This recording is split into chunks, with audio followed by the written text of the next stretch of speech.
My name is Eva Ferreira. I'm a front-end engineer at a company called Mabl. I'm also a good developer expert, and I'm organized here as Conf Argentina, even though it hasn't happened in a while. I am here to speak about accessibility, but this is not the common, this is how you do accessibility talk, which I love, so don't get me wrong, because I have learned so much from them. This is actually a talk about good intentions gone bad. So I have been studying accessibility for the last couple of years, kind of 5 years, and I have made so many mistakes. So this is, a bunch of my mistakes put in here, so you can learn from my mistakes and you don't have to learn from yours, all right? Fair warning, this is a work in progress. I will keep on messing up, so next year, hopefully I will be here with giving you an update. First thing that I got wrong when I began working on accessibility was accessibility personas and not understanding correctly the different disability users. So when I was younger and I began working on accessibility, I thought, okay, web accessibility is all about blind people, and it's all about the screen readers. And it's not like that 100%. So if we go into the OMS and we go and look for the definition for a disability, we will find this, which says disability is a failed interaction between the environment and a person with a medical condition. You might have noticed it doesn't mention that the person is disabled. It mentions that that failed interaction is a disability. So let's take an environment. Let's take, for example, a building. And let's take a person with a medical condition, someone who is on a wheelchair. The person in the wheelchair tries to get into the building, but the building doesn't have a ramp. There we have a failed interaction. There we have a disability. So does that mean that we are creators of disabilities when we don't do things right? In a way, we are. So we need to be extra careful about it. And also be mindful, because disabilities are a wide range of things. There is no black and white. You can find two people with the same medical condition that will require different things. So be mindful about that, because I used to think it was all black and white, and there is a huge shade of gray, pun not intended. If you ever ask yourself how many people are disabled in the world, it's around 15%, which is a lot of people. But in my experience, I have had to speak to different C-levels and sell them accessibility. And this number wasn't high enough for them. I found myself many times trying to say, it's a huge number. I swear, it's huge. Look at it. It has 2 digits. But it wasn't enough. So the way that I found that was very good at selling accessibility to different C-level people was to show them this wonderful graph that you might have seen somewhere else. So when we speak about 15%, we speak about what can be seen as the permanent disability column. But in reality, when we work with accessibility in mind, we are also helping other users who are not in that 15%, so the number is much higher. If we consider perhaps someone who is deaf or hard of hearing, they will probably be in that 15%. So you will add captions to your videos in order to make them more accessible. But what if someone like me, whose primary language is not English, wants to watch a video? Perhaps I will turn on captions because I feel more comfortable doing so. And captions turn into a tool that I can use even though I am not deaf or hard of hearing. Another thing that I have learned was that the simplest things tend to have the biggest impact. So when I was younger, I was all into accessibility to blind people, so I went all into ARIA and screen readers, and I forgot to check things that were very basic, like keyboard navigations. So if you're beginning your accessibility journey, I would highly recommend you to perhaps get into more simple things before you jump into screen readers. What are those simple things that are impactful? Well, check your color contrast. Make sure that the text is readable. Check your font sizes. Can you actually read what you write? Semantics, and I cannot say this enough. There are more HTML tags than just divs. I know that perhaps we got got very used to using divs all the time with on-click events on React and Angular and all those things. But there are way more HTML tags that are there to be used. There are A tags, there are headings, there are buttons. Buttons and A tags are not the same. So when you use semantics correctly, you are providing more information to your users. Labels on forms. I don't know about you, but I have experience on my phone trying to fill out a form, and the form has different checkbox or radiuses, and you try to click on the text that is right next to the radio, and it doesn't work. So you have to click the tiny red round thing, and that is a lack of a label. And it's only one line of code, and in one line of code, you will fix a screen reader usage. Plus, you will improve the user experience for every user on a cell phone who has big fingers and a very tiny screen. So once you click the text, automatically the radio button will be checked. And keyboard navigation. So when we talk about keyboard navigation, there are two things that you can quickly check. The first one is outlines, and the second one is skip navigation links. So if you're not used to these things, outlines are the keyboard user's cursors. This is a talk by Laura Carvajal at Frontend Frontiers back in 2018 that I loved, so you should look at it if you haven't seen it before. And she speaks about how you wouldn't steal somebody's cursor. When we use our mouse, when we use our trackpads, we are very used to having that arrow. And that arrow points us to the right place, points us to where we are located, what are we about to do, what are we about to click. If you take that away, the user will be lost.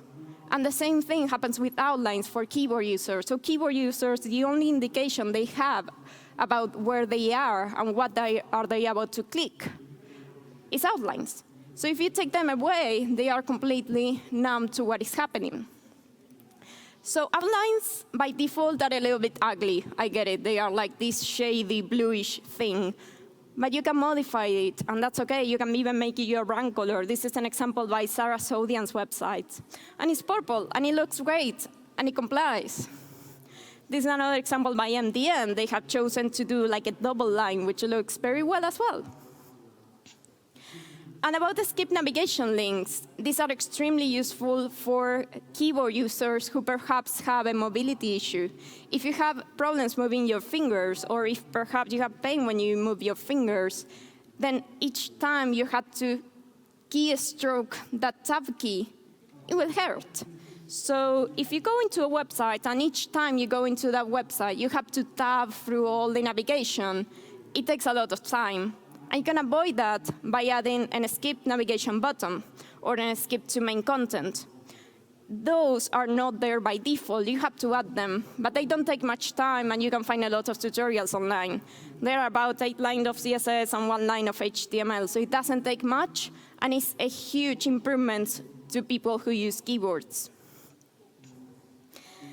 But sometimes, and you know better than I do, simple is not necessarily that simple. Code dev just call, it wants your happiness back. So I don't know about you, but I have been in a situation last year when they told me, hey, it would be nice if we can change the color of the links. And I said, yeah, sure, give me the repo. I will take a look at the repository and see if I can make it. Yeah, it's 56 repositories because they were really into microservices. And each one of those repositories had some CSS. So it would take me like 3 to 4 weeks to change the color. So I say, nope, no thanks. So I do get it that sometimes something simple might not be that simple. My ideal situation, my recommendation for you would be to always prioritize based on impact and on how easy something is to solve. When it comes to impact, use common sense. If the keyboard navigation is broken and you tap through the website and it doesn't work, then that is high impact. But if the copyright text on the footer of the website doesn't comply with AA contra ratio, then it can wait. And for how easy something is to solve, you know better than I. So it's basically depending on your code base. So I would recommend you to do as follows. First of all, prioritize things that have big impact and that are easy to solve. Then mix it up a little bit with things that have kind of a small impact, but are like one line of code. Those are ideal wins for Fridays. And then big impact and hard to solve tend to need a little bit more planning. And finally, a small impact, hard to solve. I would say just create the ticket, put it in the backlog, and we'll probably see it in a couple of years and see what we do about that. Another thing that I have learned and that I keep on messing up with is that people mean well most of the time. I have seen different things that were wrong in accessibility in different websites. And it's not like people hate disabled people. It's not like that. It's not like, oh, those blind people, they will see and suffer when they enter my website. It's not like that. Usually it's lack of knowledge or lack of time or deadlines or just simply not knowing how things work. But it's not being evil. It's just people do mean well. It just sometimes doesn't work. There are two things that I have seen many places that are kind of show that people mean well, but sometimes we mess up. First of all, is an overuse of area labels. I have seen area labels everywhere, and sometimes they are not in the right place. And that has something to do with React Testing Library. But I have nothing against React Testing Library. So there's a website called Infobip. You don't have to know it. It's an Argentinian website for like a news Argentinian's website. It looks like this. This is the main navigation. And I want you to focus on the second navigation. Últimas noticias, Isabel II, invasión de Rusia y Ucrania, mundial, football everywhere. So that, okay? If I take a look at that HTML code, I will find this. This looks okay, acceptable.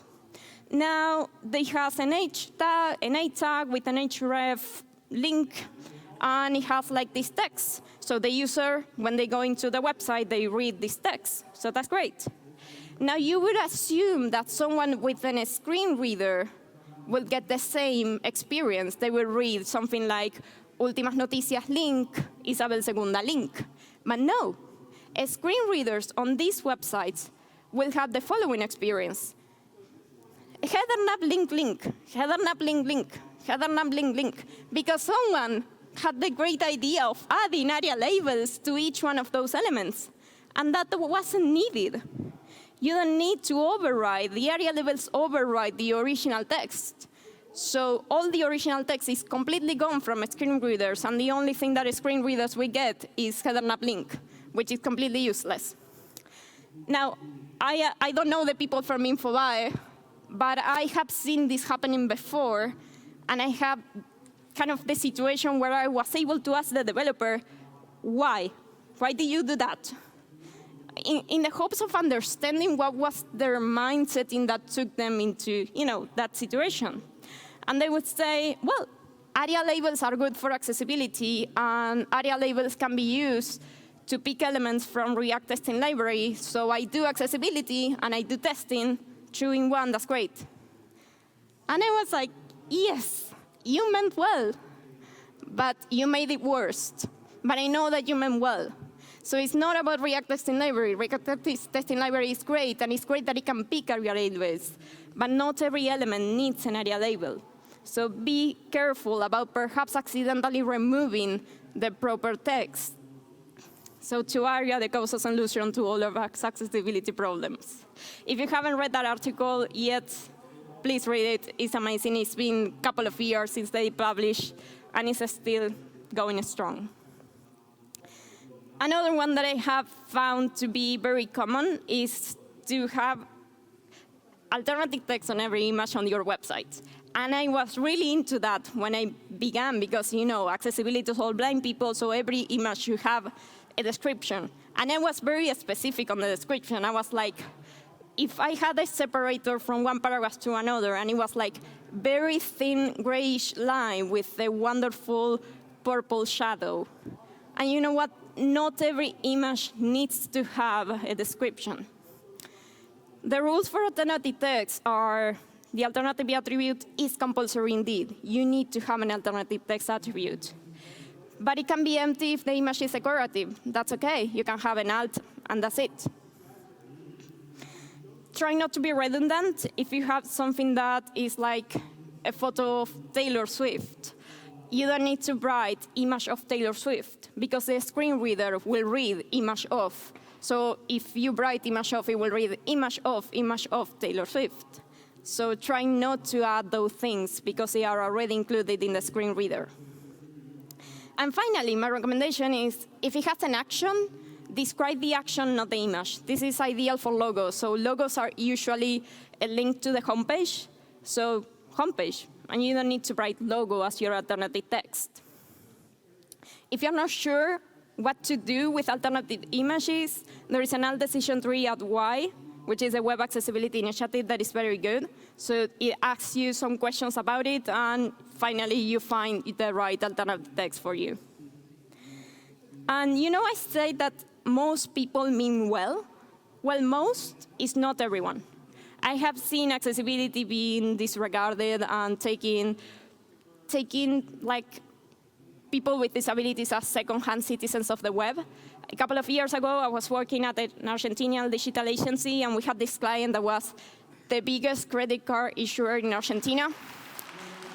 Basically, what happened was that there was this person who did SEO in the room, and this person wanted to have all the alternative text for images to be the name of the brand, the name of the company. Company name, company name, company name. And I told this person, no, that's not the way you do that.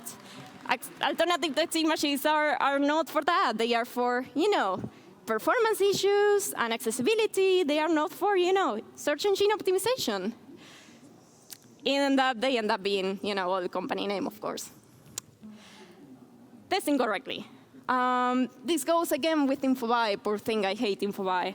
There is a wonderful talk by Ian Pouncey about how to create a very inaccessible website and get 100 out of 100 score on Lighthouse, because you can do that.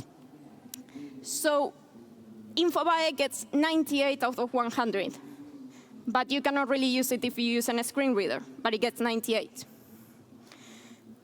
You cannot only use automated tests, you need to use manual tests as well in order to cover at least the other 50% of users. So for manual tests, I would recommend you to get into Axe Developers Tools by DQ. You can find different browser extensions to test your accessibility. Then also use Wave. Wave is by WebAIM, and it can help you test your accessibility and get to know the semantics of your website.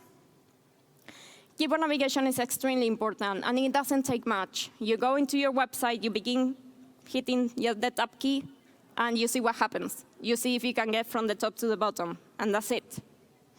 And then, if you feel comfortable, you can turn on a screen reader and see what happens with the screen reader. What do we test when we test manually? Well, we test user stories. That's at least what I would recommend you to. Can a user with assistive technology do action? Can a user with keyboard navigation create an account? Can a user with a screen reader add a product to the cart? Can a user watch this video using captions? So when you do that, you humanize the user because you are testing for people, you're not testing for robots. So you have this very long checklist that are ideal for automated tests, but when it comes to manual tests, it's very important that you test real-life situations. And then when it comes to automated tests, you should do them, of course, because they are extremely important and they are very easy to do as well. Automated tests run on something called WCAG that is you have very pronunciations for WCAG that is very funny. But it's basically a set of rules created a long time ago, around 1999, and it's a set of standards that provide the standardization for all the accessibility laws in different countries. If you come to Argentina, you will find out that the accessibility laws that we have in Argentina have the same basis as the one in USA, because they all use WCAG as a basis. There are different compliance criteria that depend on your company and all that, so don't worry too much about it, but do try to have no errors, which is very difficult and I would say almost impossible. So try to have as little errors as possible. Recommendation for automated tools, Axe by DQ. You can find a package on NPM to use it on your pipelines. Lighthouse, Mabl, which is a company I work on, and Storybook add-on. If you have a design system and a component library, you can use an add-on on a Storybook that is called something like Ali add-on. It doesn't have a very creative name. It's very easy to find. And it will provide you information on your components. And add all of these to your pipelines and make the pipeline fail if you don't succeed meeting the criteria. And if you run it the first time and perhaps you get 80 over 100, then that's your baseline. You don't need to wait for 100. You can begin adding it. And if suddenly you get 72, then you know something is wrong. And last thing I got wrong was the part of community and accessibility ownership. Many times I have found myself in the room as the only person who knows about accessibility. And that can be extremely tempting, because it's like, oh, everybody comes to me to ask me questions. Yeah, but it's not all right. First of all, because that's gatekeeping, but also because you cannot really fix everything. You're just one person. In my case, I'm just a developer, and I know that I cannot really outcode bad design. You know, I have said in this stage last year, accessibility is a team effort. It should begin from the planning of a feature until the very end and keep on working. And it's not only for developers, it's for designers, it's also for product managers, it's also for quality engineers. Everybody should be involved, because otherwise we won't get there. So it's not only about one person knowing everything. And if you are the one person who knows accessibility in your company, try to educate others so you can empower others in order to help empower the others. So no gatekeeping allowed. So what happens if you mess up? You know, because I did all of the things that I mentioned, I have done them before. Well, once you mess up, basically, you try again. And that's it. But it sounds very easy, and I don't know about you, but I don't handle mistakes very gracefully. I am very bad at handling mistakes. A month ago, I broke production, and I still think about that. And I fixed it in 1 hour. And my coworkers were telling me, like, it's okay, it could happen to everyone. You learn something new. I'm like, yeah, I'm writing my resignation letter. Call you later. It happens, you know, and I'm trying to work on it. Something that helped me put things into perspective was this workshop that I attended a couple of months ago. It's called Befriended the Disruptor by Monica D. Levinson.